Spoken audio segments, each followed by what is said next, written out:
What's up, everybody? It's Kimberly Renee. This is me right here. Look at me. Look.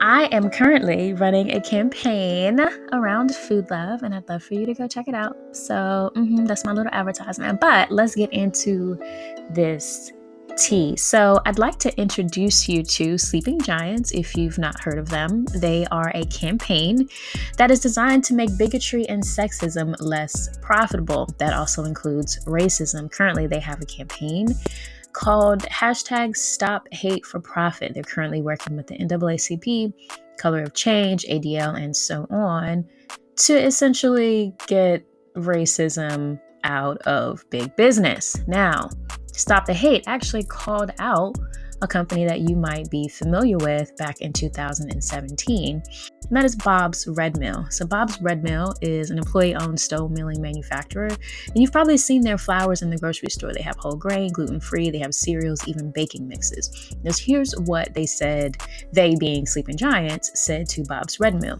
Bob's Red Mill had been using, or still does use, Google Display ads, and the Google Display Network include, or at least included at that time, Breitbart. Now, Breitbart is an alt-right news publication that is all the things that Sleeping Giant is coming against in short form. Now, here's back to what they were calling them out. So the Google Display Network actually was running ads on Breitbart, and you had to actually manually request not to have your ads display on this particular website.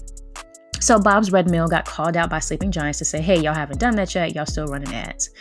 There was a little bit of a social media frenzy. As you can see, there was a couple of, hearts and retweets and all that kind of stuff. But essentially what happened is Bob's Red Mill got called out, and then they went and tried to fix it. So on June 2nd, Bob's Red Mill was called out for posting pancake pictures in the wake of the murder of George Floyd.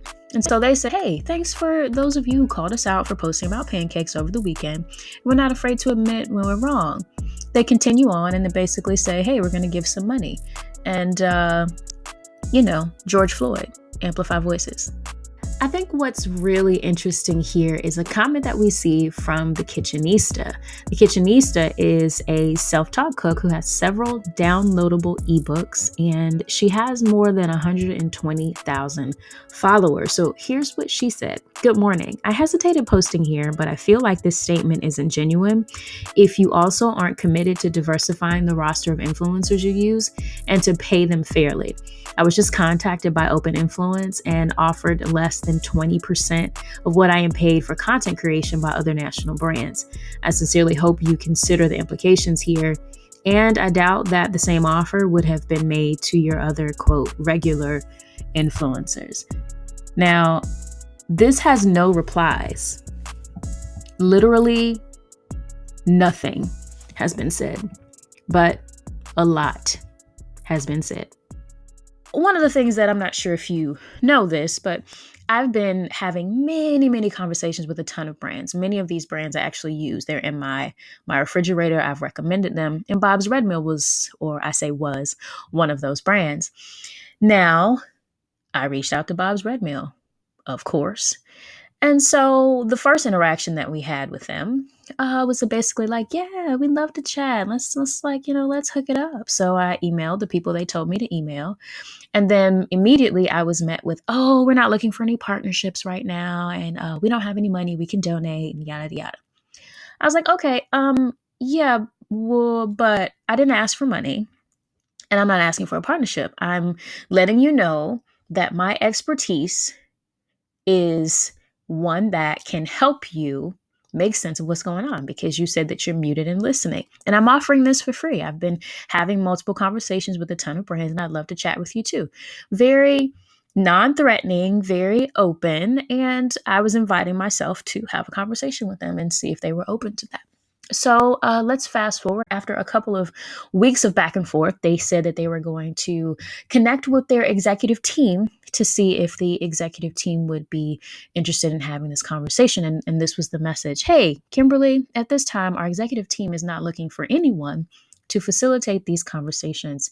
Thank you. And so I said, I wonder why they wouldn't be open to a conversation because it's just a chat. There's no strings attached, which is what I said. And I don't know, maybe just Hmm. I don't know. I don't know why this group of people would not be interested in having a conversation around Black Lives Matter. I don't know. Y'all tell me what you think. Hmm. Needless to say, I will be using King Arthur flowers from now on because they bowed it. Okay. But hey, as usual, you make your own decision.